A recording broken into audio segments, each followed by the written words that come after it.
Hello students, আশা করি প্রত্যেকে খুব ভালো রয়েছো। আমার চ্যানেলে তোমাদের প্রত্যেককে স্বাগত।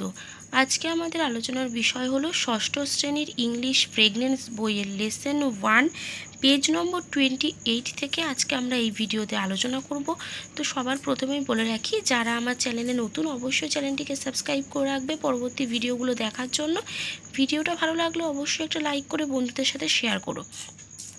তো চলো আলোচনাটা শুরু করা যাক। দেখো পেজ নম্বর 28-এ আমরা কি দেখতে পাচ্ছি, একটা সেলফ চেক দিয়েছে। এটা চলো আমরা পড়ে নিই, তারপর আমরা অ্যাক্টিভিটিগুলো কমপ্লিট করব। Once upon a time there was a king named Robert Bruce. তাহলে কি বলছে, ওয়ান্স আপন এ টাইম, একদা এক সময়, there was a king named Robert Bruce, Robert Bruce নামে এক রাজা বাস করতেন।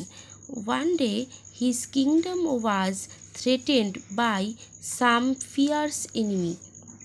বলছে ওয়ান ডে, একদিন, হিজ কিংডম মানে তার রাজ্য, was threatened by some fierce enemy মানে হচ্ছে ভয়ঙ্কর শত্রুর দ্বারা ভয় পেয়েছিল, তার রাজ্যটা ভয়ঙ্কর শত্রুর দ্বারা ভয় পেয়েছিল।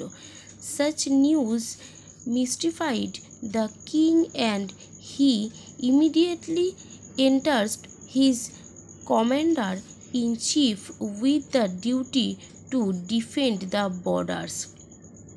বলছে এই খবরে সাচ নিউজ, এই খবরে মিস্টিফাইড দ্য কিং, রাজা খুব ঘাবড়ে গেলেন, অ্যান্ড এবং he immediately entrusted his commander in chief with the duty to defend the borders.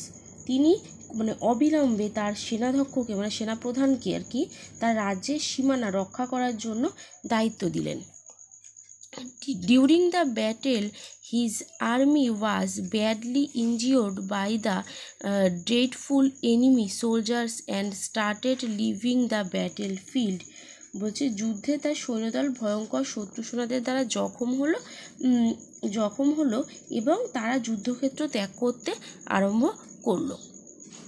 Hearing this, এটা শুনে, he grabbed the sword and rode his stallion to the battlefield. এই খবর শুনে তিনি কি করলেন না, তিনি তার তরবারি নিলেন এবং তার যে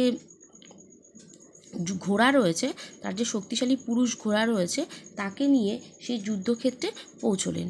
হি ফট single-handedly for 6 times, but each and every time he was defeated.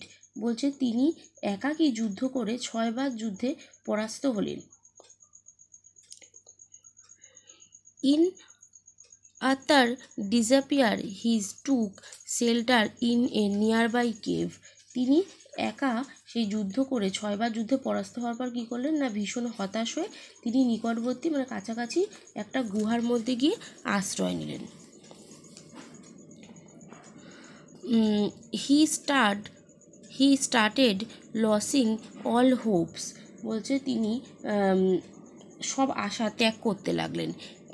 এবং huddled inside the cave to escape from the burden of such defect. বলছে এবং সেই পরাজয়ের পর তিনি মানে পরাজিত হয়েছিলেন, তো সেই ভারটা, সেই যে পরাজয়ের ভার, সেটা হালকা করতে তিনি একটা গুহার মধ্যে গুটিসুটি মেরে বসেছিলেন।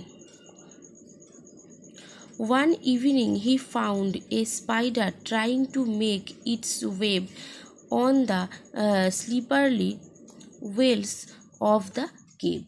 এবার একদিন সন্ধ্যায় তিনি এক মাকড়সাকে দেখলেন যে গুহার যে পিচ্ছিল যে দেয়ালটা হয়, সে মানে স্লিপ যে দেয়ালটা, সেই দেয়ালে জাল বুনতে দেখলেন। Every time he dragged itself up the walls it fail down. বলছে যে প্রতিবারই সে যখন নিজেকে দেয়ালের উপর দিয়ে নিয়ে যেতে চেষ্টা করলো, তখন সে কী করলো, সে মাকড়সাটা নিচে পড়ে যাচ্ছিল। দ্য কিং ওয়াজ অ্যাস্ট্রোনাইজড মানে হচ্ছে যে বিস্মিত হওয়া, to see how desperate the spider was to meet its target. বলছে যে রাজা বিস্মিত হয়ে এটা দেখলেন যে মাকড়সাটি তার লক্ষ্যে পৌঁছাতে কতটা মরিয়া হয়ে পড়েছিল। ঠিক আছে। The next morning when he got up glumly he found a sturdy wave hanging from the rock walls। বলছে যে পরদিন সকালে বিষণ্ণ মনে ঘুম থেকে উঠে তিনি একটা শক্ত জালকে পাথরের দেয়ালে ঝুলতে দেখলেন। He learned his lesson and decided never to give up on hard times। বলছে তিনি একটি শিক্ষা পেলেন এবং দুঃসময়ের আশা কখনোই ছাড়তে নেই এই সিদ্ধান্ত তিনি নিলেন। He came back to his army। তিনি তার সেনাবাহিনীর কাছে ফিরে এলেন। They were all relieved to see their king back। বলছে তারা রাজাকে ফিরে আসতে দেখে স্বস্তি পেল। দে অল ফট back for the seventh time with renewed spirit and captured all enemies. বলছে তারা সকলে 7 বারের জন্য নতুন উদ্যমে লড়াই করলো এবং সকল শত্রুদের কী করলো না পরাজিত করলো। He came back to the royal court and awarded his soldiers in a public ceremony for their bravery. বলছে যে রাজা রাজসভায় ফিরে এসে তার সাহসিকতার জন্য প্রকাশ্যে অনুষ্ঠান করলেন এবং তার সেনাদেরকে পুরস্কৃত করলেন। সবার সামনে একটা অনুষ্ঠান করে প্রকাশ্যে তার সেনাদেরকে পুরস্কৃত করলেন। He brought back peace to his kingdom and is still remembered as a legend. বলছে তিনি তার রাজ্যে শান্তি পুনঃপ্রতিষ্ঠা করলেন এবং তাকে আজও কিংবদন্তি হিসাবে স্মরণ করা হয়ে থাকে। এবার চলে আসলাম আমরা পেজ নম্বর 29 অ্যাক্টিভিটি 18-এ। বলছে write T for true and F for false statements in the given boxes. Quote sentences or parts of sentences as supporting statement for each of your answer। বলছে যে ট্রু ফলস করতে বলেছে আর কি, আর উত্তরের সপক্ষে আর কি সাপোর্টিং বাক্য লিখতে বলেছে, যেটা দেখে তুমি বুঝতে পারছো ট্রু অর ফলস সেটা লিখতে বলেছে। তাহলে কি বলেছে, Robert Bruce was a soldier. Robert Bruce একজন সৈনিক ছিলেন, তো না এটা ফলস হবে। তাহলে সাপোর্টিং সেন্টেন্স আমরা কি লিখব, আমরা এখানে পেয়েছিলাম যে Robert Bruce once upon a time there was a king name Robert Bruce. ঠিক আছে, কিং রাজা ছিল। তো তাহলে এই সেন্টেন্সটাই কিন্তু আমরা সাপোর্টিং সেন্টেন্সে লিখবো যে once upon a time there was a king named Robert Bruce. ঠিক আছে, সাপোর্টিং সেন্টেন্স আমরা এইটা করব। নেক্সট বলেছে যে he rode his stallion to the battlefield. তিনি পুরুষ ঘোড়ায় চড়ে যুদ্ধক্ষেত্রে গেলেন। তো এটা ট্রু হবে, কারণ দাঁড়াও দেখো যে আমরা এখানে একটা সেন্টেন্স পেয়েছি, এই যে he grabbed the sword and rode his stallion to the battlefield, এই সেন্টেন্সটা। ঠিক আছে, তো এই সেন্টেন্সটা আমরা কিন্তু সাপোর্টিং সেন্টেন্সে লিখব। নেক্সট বলে যে the enemy soldiers were dreadful. তো এইটাও কিন্তু ট্রু হবে, বলেছে যে শত্রুপক্ষের সৈন্যরা খুবই ভয়ঙ্কর ছিল, এটা কিন্তু ট্রু হবে। সাপোর্টিং সেন্টেন্সটা দেখো, এই যে সাপোর্টিং সেন্টেন্স এইটা আছে যে during the battle his army was badly injured by the dreadful enemy soldiers। ঠিক আছে, এইটুকুনি লিখলেই হবে।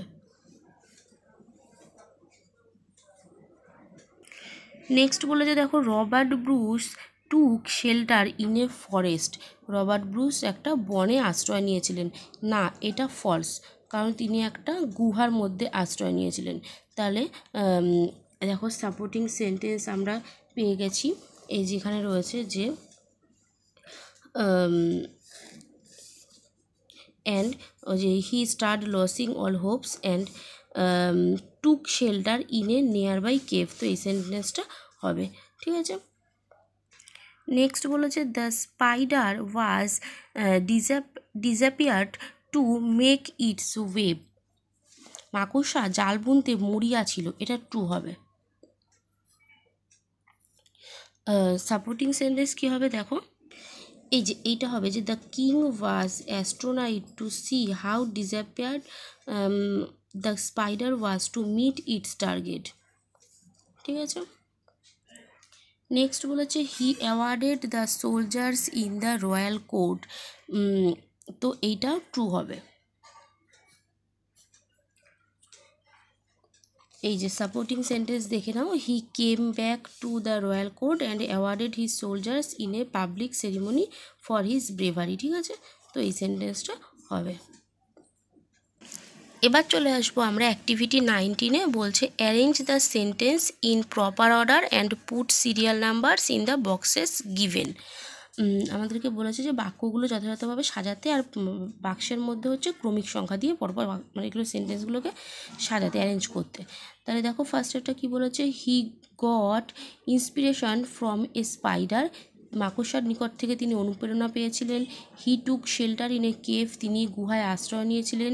হি ফট সিঙ্গেল হ্যান্ডেডলি, তিনি একাকী যুদ্ধ করেছিলেন। His kingdom was threatened by enemies, তার শত্রুরা তার রাজ্যকে ভয় পাই দিল। He has become a legend, তিনি ছিলেন একজন কিংবদন্তি। He did not give up and won the battle, তিনি আশা পরিত্যাগ করলেন না এবং যুদ্ধ জয় করলেন।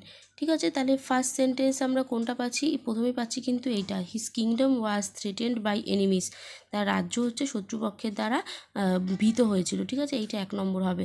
তারপরে 2 নম্বরে কোনটা আমরা দেব দেখো, হি ফট সিঙ্গেল হ্যান্ডেডলি, এইটা দেব আমরা 2 নম্বর। ঠিক আছে, তারপরে 3 নম্বরে আমরা কোনটা করব, যে he took shelter in a cave, এটা আমরা 3 নম্বরে দেব। 4 নম্বরে করব হচ্ছে দেখো লাস্টেরটা, he did not give up and won the battle. ঠিক আছে, এটা আমরা করব 4 নম্বর। এবার 5 নম্বরে আমরা করব হচ্ছে হি got inspiration from a spider, এটা করব হচ্ছে 5 নাম্বার। আর 6 নম্বরে করব হচ্ছে হি হ্যাজ বিকাম এ লেজেন্ড। ঠিক আছে, তাহলে অ্যাক্টিভিটি 19 আমাদের কমপ্লিট হয়ে গেল। যেহেতু অ্যাক্টিভিটিগুলো অনেকগুলো রয়েছে, তো সেই কারণে একটা ভিডিওতে কমপ্লিট হবে না, আমি সেই কারণে তোমাদের পেজ নম্বর 29 অবধি এই ভিডিওতে আলোচনা করে দিলাম। নেক্সট ভিডিওতে আমরা পেজ নম্বর 30 থেকে আলোচনা করব। অবশ্যই প্রত্যেকে ভিডিওগুলো পুরোপুরি দেখবে, ভালো লাগলে অবশ্যই লাইক করো, শেয়ার করো বন্ধুদের সাথে। যারা এখনও চ্যানেলটাকে সাবস্ক্রাইব করোনি অবশ্যই কিন্তু চ্যানেলটিকে সাবস্ক্রাইব করে রাখবে। তো আজকের মতো এখানেই শেষ করছি, দেখা হবে নেক্সট ভিডিওতে।